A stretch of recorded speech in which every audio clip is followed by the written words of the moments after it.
네, 안녕하세요. 웰스트럭 대표 반지혁입니다. 오늘은 마켓 인사이트, 요거는 이제 시황에 대한 이야기고요. 인사이트는 통찰이라는 얘기죠. 제가 대학 시절부터 이제 타임지를 이제 그 당시 이제 외국 이야기를 접하기가 쉽지 않았는데, 타임지를 조금 봤습니다. 그때부터 해외 쪽에 좀 관심이 좀 많았던 것 같아요. 벌써 이제 뭐 그 당시가 이제 거의 30년이 다가오는데. 어떤 30년 동안의 어떤 통찰력, 노하우, 이런 거 담아가지고, 오늘의 이야기를 시작해 보도록 하겠습니다. 지금 뭐 대선 올해 가장 큰 이슈죠. 뭐 여러 가지 뭐 이슈가 있습니다만은, 미국의 대선도 굉장히 큰 이슈가 될 겁니다. 근데 이제 이번 FOMC, 3월 FOMC에서 연준이 좀 매파로 갈 수도 있을 법도 한데, 완전히 비둘기로 돌아서 버렸단 말이죠. 그래서, 뭐, 약간 좀 희화된 것도 있습니다만, 파월이 트럼프를 버렸다. 오늘의 제목은 그런 겁니다. 연준이 비둘기로 돌아섰습니다. 그 배경에 대해서 좀 말씀을 드리고요. 그러면은, 뭐 대선 중요하죠. 왜냐하면 정책에 관련된 내용이기 때문에 향후 이게 중요합니다. 그래서 그 이야기, 미국의 대선의 향방, 요 이야기도 하고요. 역시나 우리는 뭐 마켓, 증시죠. 국내외 증시는 어떤 영향이 있을까, 어떻게 방향이 이어질까, 요런 이야기를 하도록 하겠습니다. 본 영상은 시영 선생이죠. 반지혁 대표의 30년 시장에 대한 통찰에 대한 내용이며 주식 매수 매도를 의도하는 것은 아닙니다. 주식 매매는 본인 판단을 모심을 알려드립니다. 구독 알람 설정해 주시고요. 그러면 가장 빨리 소식을 접할 수 있습니다. 도움이 되셨다면 좋아요도 잊지 마시고요. 방송 시작하도록 하겠습니다. 뭐 올해 가장 큰 이슈는 역시 조 바이든 대통령, 민주당이죠. 도널드 트럼프 공화당입니다. 역시 미국의 대선입니다. 아직 좀 시간이 좀 많이 남긴 했는데 일단은 뭐 후보는 정해졌습니다. 논란은 있었습니다만 후보는 정해졌어요. 근데 뭐 각각의 장단점이 너무나 명확합니다. 그죠? 둘 다 뭐 나이가 적다라고 할 수 없지만 조 바이든 대통령이 좀 더 나이가 많아서 국정을 운영할 수 있을까? 그렇죠? 연령에 대한 그런 고민이 당연히 있고요. 그리고 도널드 트럼프 대통령이 재선에 되지 못하고 바이든 대통령한테 밀렸던 이유도 분명히 있을 겁니다. 그렇죠? 그래서 최근에 원래는 바이든 대통령이 그렇게 인기가 많은 대통령은 아니에요. 그죠? 뭔가 이렇게 좀 화끈하고 이런 맛은 좀 없는데 그러다 보니까 이제 도널드 트럼프 대통령이 오히려 좋았다라는 기조가 좀 강했었습니다. 근데 이제 최근에 후보가 정해지고 나서 좀 여론조사에서 이제 지지율이 비등비등 좀 해졌어요. 오차범위 내로 많이 좀 좁혀져 버렸고요. 그래서 이제 이번 선거는 덜 혐오스러운, 그러니까 둘 다 좀 명확합니다. 그렇죠? 장단점이 너무 명확해요. 그래서 뭔가 호불호의 문제가 아닐까, 이렇게들 전망을 하고 있습니다. 그렇다라고 하면 역시 우리가 이제 증시와 관련돼 있기도 하고요. 그리고 그쪽에 관심이 있다 보니까 그러면 먹고 사는데 경제는 누가 더 도움이 될까요? 물론 섹터별로 다 다를 수 있습니다만, 세부적으로는 다 다를 수 있습니다만, 역시 우리는 뭐 지수라든지 그쵸? 이런 거를 통해서 일단은 좀 볼 수 있고요. 그리고 가장 첨예한 것이 뭡니까? 역시 금리 문제죠. 인플레이션과 관련된 금리 문제입니다. 요거는 명확합니다. 그죠? 조 바이든 민주당에서는 금리를 빨리 내렸으면 하고요. 도널드 트럼프 공화당에서는 금리를 빨리 안 내리길 바라죠. 아무래도 금리를 내린 것은 물론 인플레를 자극할 수 있는 우려도 있지만 경제 활성화를 좀 더 강화시킬 수 있어서 증시라든지 시장에는 도움이 됩니다. 그래서 금리를 인하시킨 것은 인기 있는 정책이죠. 금리를 인상시킨 것은 대개는 인기가 없는 정책이에요. 그래서 조 바이든 대통령 때 금리를 인하하면 당연히 민주당이 좀 더 유리할 것으로 보이고요. 그렇기 때문에 공화당에서는 좀 반대를 하는 것입니다. 그럼 여기에 키는 당연히 연준이 들고 있죠. 연준이 들고 있는데 지금 최근에 뭐 나스닥 그죠? 엔비디아 인공지능 워낙 너무 좋습니다. 물론 뭐 이게 뭐 더 고점이냐 아니냐 뭐 논란이 있겠습니다만 오늘 뭐 이야기는 이 부분이 아니기 때문에 이거는 나중에 다시 짓기로 하고요. 그 나스닥에는 빅테크 종목들이 강세입니다. 그래서 먼저 올라갔고요. S&P는 더 먼저 올라갔고요. 그 다음에 러셀은 중소형주예요. 그래서 지금 정고점을 뚫은 지가 얼마 안 돼요. 그렇죠? 금리 역시 금리에 더 취약하죠. 스타트업이라든지 아무래도 이제 재무 구조가 탄탄하지 않은 입장에서는 영향을 더 많이 받을 수밖에 없습니다. 그래서 러셀이 이제서야 이제 정고점 좀 뚫고 올라왔습니다. 그래서 금리에 굉장히 민감하다.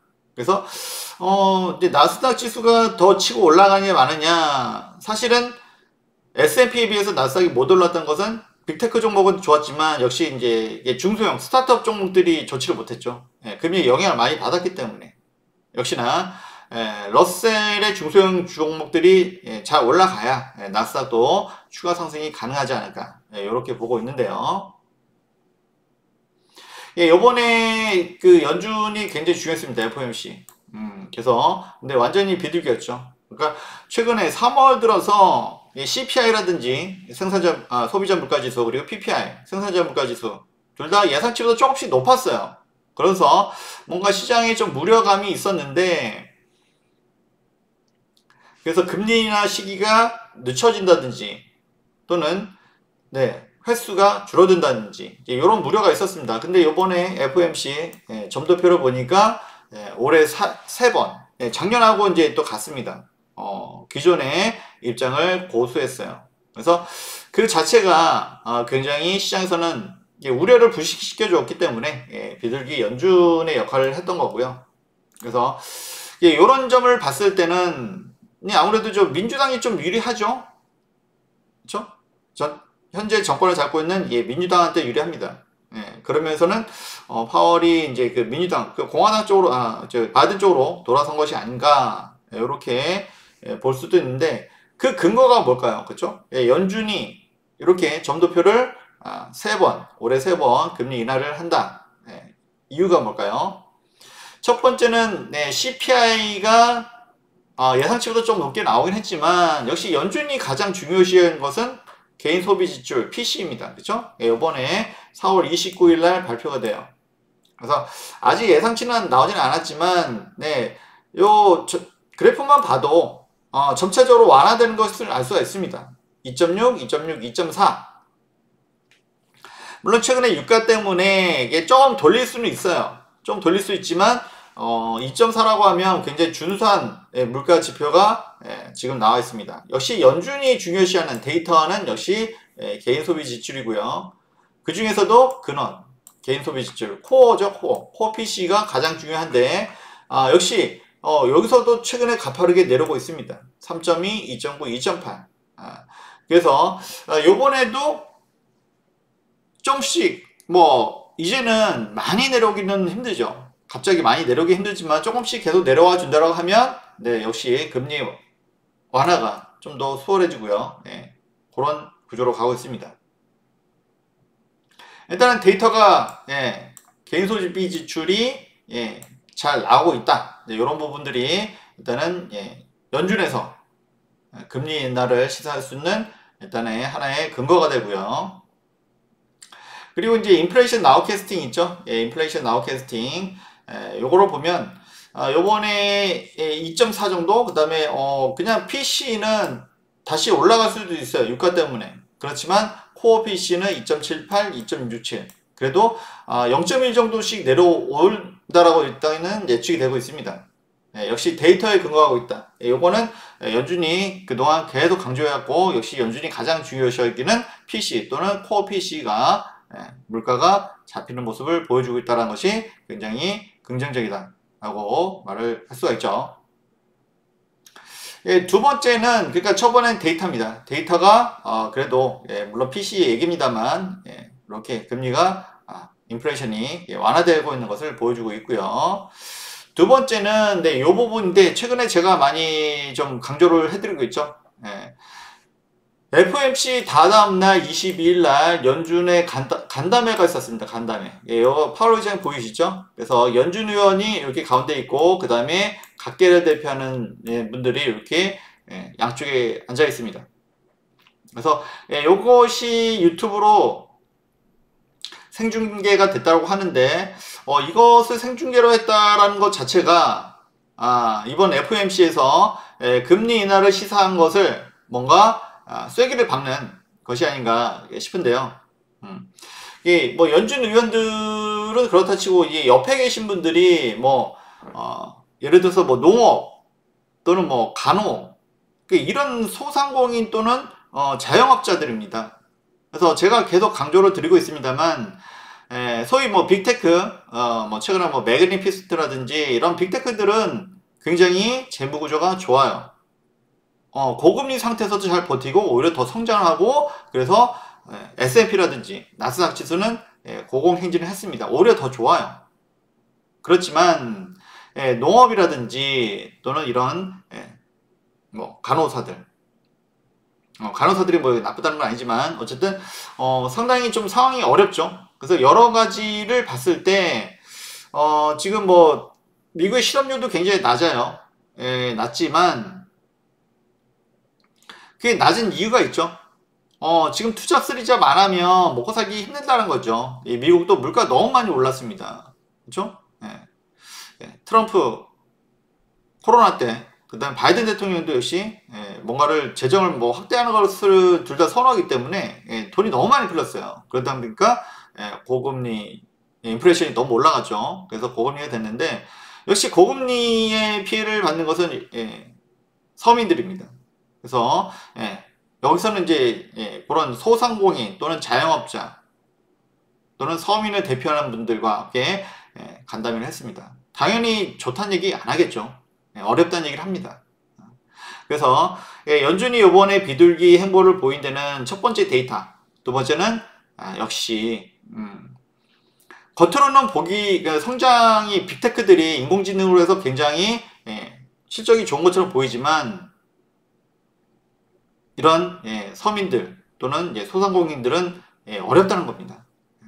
그래서 이런 그 소상공인들이 무너지면 결국에는 경기 침체가 올 수밖에 없죠. 소비를 할 수 있는 게 뭐 그런 인력들이 줄어들기 때문에 이게 하나의 이제 금리 인하의 이유가 되죠. 그래서 요것이 이제 FOMC 다다음 날 22일 날 했다는 것 자체가 굉장히 의미가 있을 것 같습니다. 그래서 어쨌든 두 번째 금리를 인하해야 되는 이 부분은 제가 최근에 강조를 많이 드렸습니다. 역시 다 좋은 게 아니다. 미국 경제가 그죠? GDP가 뭐 3%대고 뭐 이런 거는 그죠? 일부 기업의 이야기고 다 좋은 게 아니다. 그죠? 그래서 자칫 잘못하다가 시기를 늦추면 금리 인하를 놓칠 수도 그러니까 경기 침체가 올 수도 있기 때문에 금리 인하를 적절한 시기에 해야 된다. 요게 이제 두 번째 입장이고요. 세 번째는 정치적인 고려를 안 할 수 없습니다. 사실 뭐 연준은 독립기관이기 때문에 정치는 중립이 원칙입니다. 당연히. 그렇지만 트럼프 대통령과 파월 사실 뭐 파월 의장은 트럼프 재임 시기에 연준 의장이 되었습니다. 사실 파월은 트럼프의 사람이죠. 공화당 사람입니다. 그렇지만 최근에 트럼프가 벌써 뭐 항상 그 트럼프의 굉장히 그 유행어였죠. You are fire, 너 해고야. 그죠? 옛날 이제 그 대통령 이전부터 유행어였죠. You are fire 하면서. 근데 이것을 이제 그 파월 의장한테도 지금 시전하고 있죠. 내가 대통령이 되면 너는 fire, 해고야. 사실 이제 그 트럼프가 예전에 대통령이었을 때도 보면은 그 당시 지금 X 그 트위터를 통해서 공식적으로 요청한 게 아니라 사실 독립기관인데 트위터로 뭐 지시하듯이 이렇게 많이 했어요. 아니 뭐 연준이 물론 트럼프 덕분에 이렇게 연준 의장이 되긴 했지만 그래도 소위 세계 경제 대통령인데, 트위터로, 예, 계속 압박을 하고, 예, 이제 그런 행태를 좀 많이 보여줬었습니다. 그리고 요번에도 금리라면 너는 해고야. 이게 미리부터 또 압박을 합니다. 예, 트럼프 대통령의 특유의 이런 모습.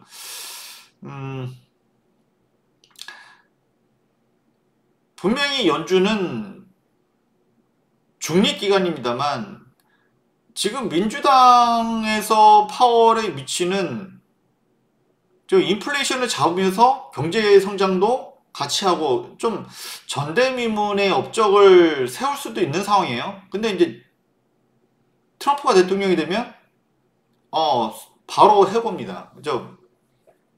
이게 지금 아무리 중립이라고 하지만 심경에 영향을 끼치지 않을 수 없겠죠.